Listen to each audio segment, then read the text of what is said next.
నమస్తే welcome to KK news. నేను శ్రీదేవి. 2024లో జరిగిన ఎలక్షన్లో జగన్ ఘోరమైన ఓటమిని చవిచూశారు.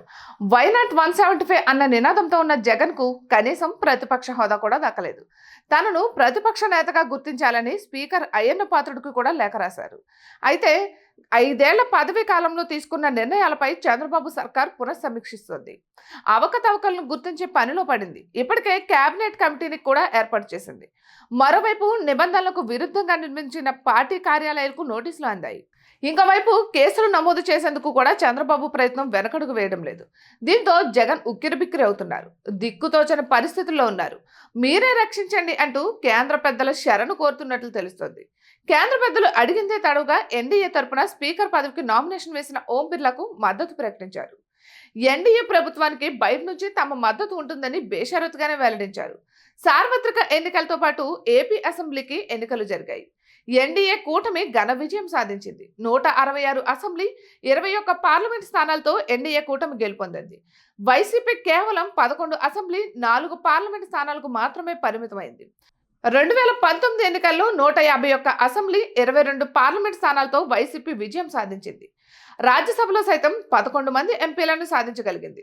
అయితే గత 5 సంవత్సరాలుగా ఎన్డీఏకు జగన్ మద్దతు తెలుపుతూనే ఉన్నారు.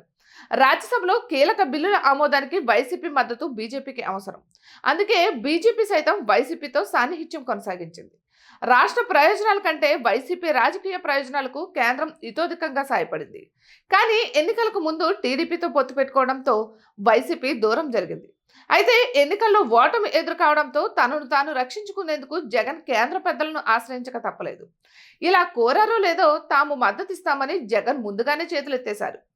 2 రోజుల క్రిందట దీనిపై కేంద్రానికి లిఖితపూర్వకంగానే సమాచారం పంపినట్లు తెలుస్తోంది. జగన్పై అక్రమాస్తుల కేసులు ఉన్నాయి. 10 ఏళ్లుగా ఆయన బెయిల్పై ఉన్నారు. ఆయనపై అరెస్టు కత్తి వేలాడుతూనే ఉంది. అందుకే గత 10 సంవత్సరాలుగా బీజేపీకి అనుకూలంగానే ఉన్నారు. 2014లో వైసీపీ ప్రతిపక్షంలో ఉన్నప్పుడు, 2019లో అధికారంలోకి వచ్చినప్పుడు బీజేపీతో పూర్తి స్థాయి సఖ్యత ప్రదర్శిస్తూ వచ్చారు.